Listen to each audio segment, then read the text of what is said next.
இந்த வீடியோவில் நம்ம என்ன பேச போகிறோம்னா, இந்த வீடியோவில் நம்ம பேச போகிற விஷயங்கள்லாம் ஒரு பக்கம் ஓரம் இருக்கட்டும். முதல்ல பார்த்தீங்கன்னா விஜய் நாட்டை ஒரு விஷயம் சொல்லிடுறேன். ஆனால் இந்த வீடியோவில் எனக்கு லீவ் கொடுத்துருங்கண்ணா. டீசென்ட் பாலிடிக்ஸ், டீசென்ட் அப்ரோச் அதெல்லாம் ஒரு பக்கம் ஓரம் இருக்கட்டும். என்னால் முடிஞ்சளவு டீசெண்டாக பேசிடுறேன்னா, அதை தாண்டி பார்த்தீங்கன்னா உங்கள் மேலே இருக்கிற அன்பில் சில வார்த்தைகள் வந்தால் என்னை மன்னிச்சுக்கங்கண்ணா. இது அண்ணாட்ட பார்த்தீங்கன்னா நான் ஒரு விஷயத்த முதல்ல கேட்டுறேன். ரெண்டாவது பார்த்தீங்கன்னா என்னப்பா என்ன ஏதுன்னு சொல்லி கேட்டிங்கன்னா, அரசியல் காலத்தில் பார்த்தீங்கன்னா விஜய் நான் விமர்சிக்கிறது அப்படிங்கிறது நமக்கு புதுசு கிடையாது. எல்லாருமே இங்கே ஏதோ ஒரு வகையில் பார்த்தீங்கன்னா தாவேக்காவே நம்ம தலைவர் விஜய் நாயும் பார்த்தீங்கன்னா விமர்சிப்பாங்க. இதில் பார்த்தீங்கன்னா ஒரு கோடு ஒன்று போட்டு வச்சுருக்கோம். அந்த கோட்டை தாண்டி போயிட்டீங்கன்னு வைங்களேன், அது எங்கள் கண்ட்ரோலில் இல்லை அப்படிங்கிறதான் ஆழமாக தெளிவாக சொல்லிகிட்டு இருக்கோம். அந்த வகையில் பார்த்தீங்கன்னா ஆல்ரெடி என்னோட நினைவில் பார்த்தீங்கன்னா 3 பேர் அந்த கோட்டை தாண்டி போயிட்டு நம்மள்ட்ட அடியோடியோன்னு வாங்கியிருக்காங்க. ஒன்று அண்ணன் சீமான் அண்ணன், ரெண்டாவது பார்த்தீங்கன்னா அண்ணாமலை அவர்கள், மூணாவது பார்த்தீங்கன்னா வச்சுங்களேன் வேல்முருகன் அவர்கள். இந்த 3 பேரை தாண்டி பார்த்தீங்கன்னா இப்போ 4ஆவதாக ஒருத்தர் பார்த்தீங்கன்னா அந்த கோட்டை தாண்டி இருக்கார். இப்போ பார்த்தீங்கன்னா இவரோட சிரிப்பான ஒரு ஃபோட்டோ நான் போடுறேன். இவருக்கு பார்த்தீங்கன்னா எப்பப்பெல்லாம் திமுகலேருந்து பேமெண்ட் வருதோ அப்பப்பெல்லாம் ரொம்ப அழகாக சிரிச்சு கொண்டு அவ்வளோ அழகாக எல்லா பல்லும் தெரிகிற மாதிரி பார்த்தீங்கன்னா ஃபோட்டோ போடுவார்.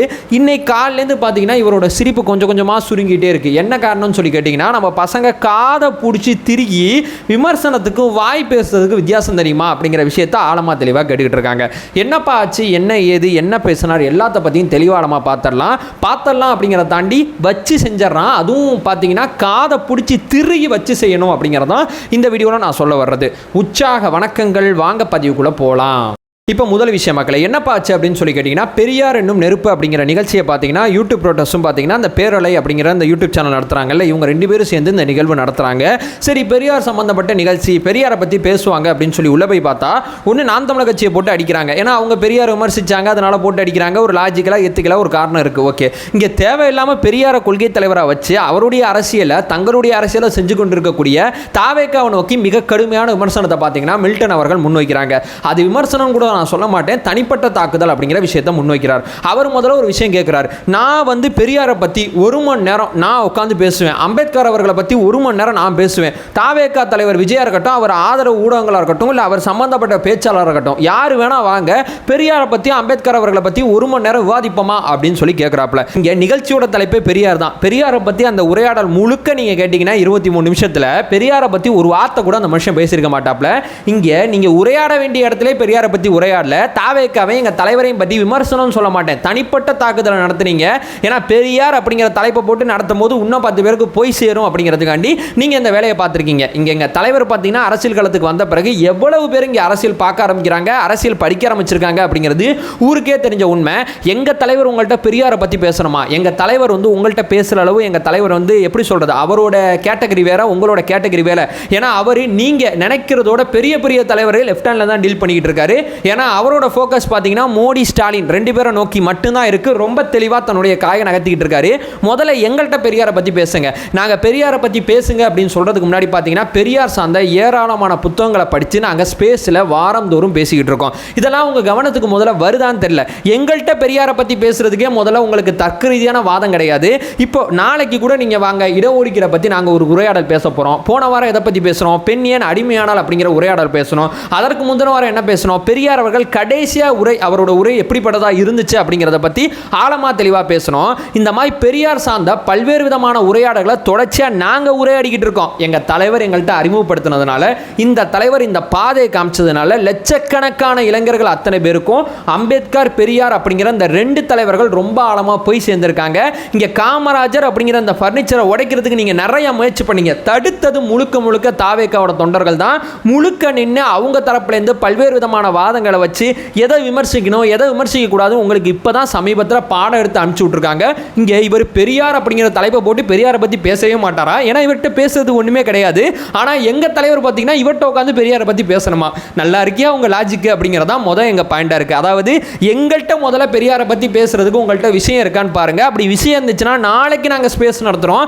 தாராளமாக வந்து இடஒதுக்கீடு சம்மந்தப்பட்ட குளத்தூர் மணி அவர்களோட புத்தகம் சம்மந்தப்பட்ட விஷயத்தை இன்னைக்கு நைட்டு நீ உட்காந்து படித்தாலும் படிச்சிடலாம். 88 பக்கம் தான் அந்த புத்தகம். அந்த புத்தகம் சம்பந்தப்பட்ட விஷயத்தை உங்களால் பேச முடிஞ்சா நீங்க நிச்சயமா பேசுங்க அப்படிங்கிறது என்னுடைய முதல் பாயிண்டா இருக்கு. தாவேக்கா இனி மில்டன் 2 பேருக்கு நடுவில் தான் போட்டி. அதாவது தாவேக்கா திமுக கிடையாது, தாவேக்காக்கும் மில்டனுக்கும் நடுவில் தான் பிரச்சனையா. இப்போ மில்டனுக்கு இப்போ நான் வந்து தாவேக்கா சார்பா மில்டன்ட்ட கேள்வி கேட்கலாம்.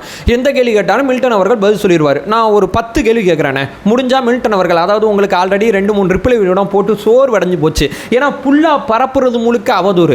உண்மைங்கிறது ஒன்னே ஒரு பக்கம் இருக்கும், அந்த உண்மைக்கு இவங்க போவே மாட்டாங்க. மாட்டாங்க, பரப்புறதையும் அவதூறுன்னு தெரிஞ்சே பரப்புவாங்க. சரி ஒரு 10 நாளைக்கு பேசுவாங்கல்ல, அவதூறும் கண்டுபிடிச்சு நம்மளை அடிப்பாங்க, அது வேற டிபார்ட்மெண்ட். ஆனால் ஒரு 10 நாளைக்கு இது பேசு பொருள் ஆகுதுல்ல, நம்ம அட்டென்ஷனில் இருக்கோம்ல, அது மட்டுமே நமக்கு போதும்னு சொல்லி அவதூறு பரப்புற, அதே நேரத்தில் தைரியமாக அவதூறு பரப்புற நீங்கள் தாவேக்காக்கு பதில் சொல்ல போறீங்களா? இப்போ நான் ஒரு 10 கொஸ்டின் கேட்குறேன். அதாவது இந்த வகுப்பு விஷயத்தில் இந்த திமுகவோட நிலைப்பாடு சரியானதா? கட்சி ரீதியாக வழக்கு போட்டுட்டு அதிகாரத்தின் மூலமாக பார்த்தீங்கன்னா அரசு ரீதியாக வழக்கு போடாமல் இருக்கு.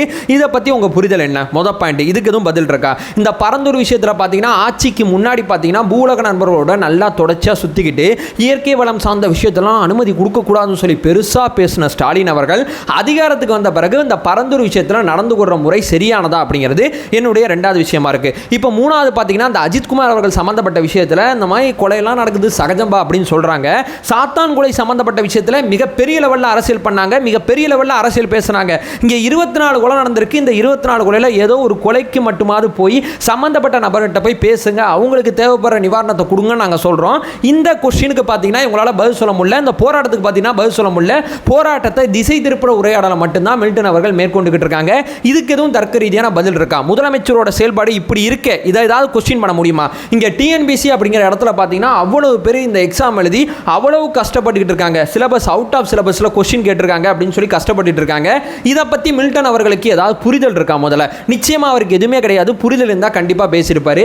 வேங்கவேல் அப்படிங்கிற விஷயத்தில் பார்த்தீங்கன்னா மில்டன் அவர்கள் பார்த்தீங்கன்னா மணிப்பூருக்கு ஏன் மோடி போலன்னு கேட்டுக்கிட்டு இருக்காரு, வேங்கவேலுக்கு ஏன் ஸ்டாலின் போல? இந்த கேள்வியை மில்டனால் எதிர்கொள்ள முடியுமான்னு சொல்லி கேட்டிங்கன்னா நிச்சயமாக எதிர்கொள்ள முடியாது. அதுக்கடுத்து பார்த்தீங்கன்னா கள்ளக்குறிச்சியில் இந்த அரசோட தோல்வி, கள்ளச்சாராய மரணம் நிகழ்ந்திருக்கு.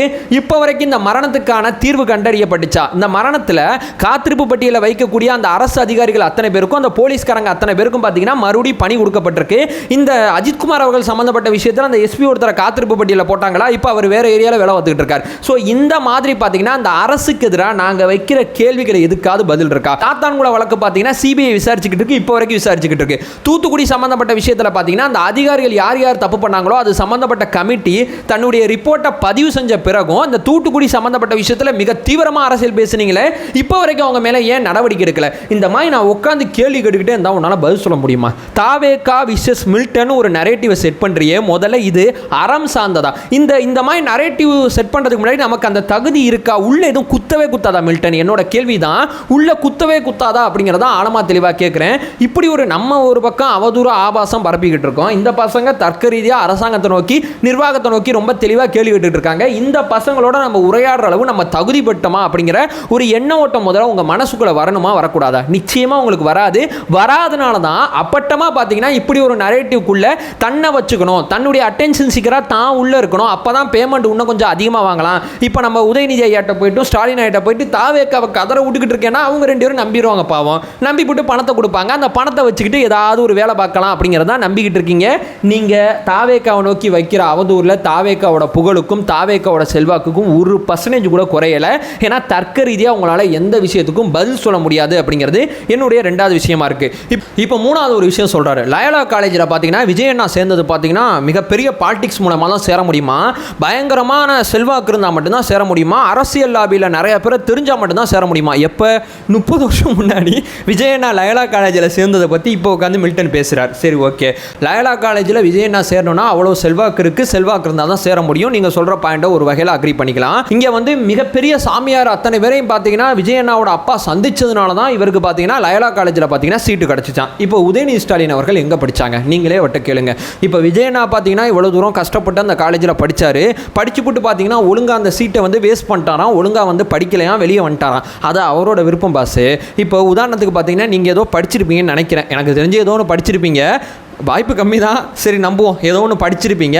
நீங்கள் ஏன் மேலே படிக்கிறேன்னு உங்களை கேட்டேன்னா அது எவ்வளோ தூரம் லூசுத்தனமான கேள்வியாக இருக்கும். அது ஏன் விருப்பம் தானே நீங்கள் சொல்லுவீங்க. ஒருத்தர் காலேஜ் சேர்றதும் ஒருத்தர் காலேஜை ட்ராப் அவுட் பண்ணி வெளியே வர்றதும் அது அவருடைய தனிப்பட்ட விருப்பம். அதுக்குள்ளே அதுவும் நேற்று நடந்த இன்சிடென்ட் மாதிரி உட்காந்து பேசிக்கிட்டு இருக்காரு 30 வருஷம் முன்னாடி.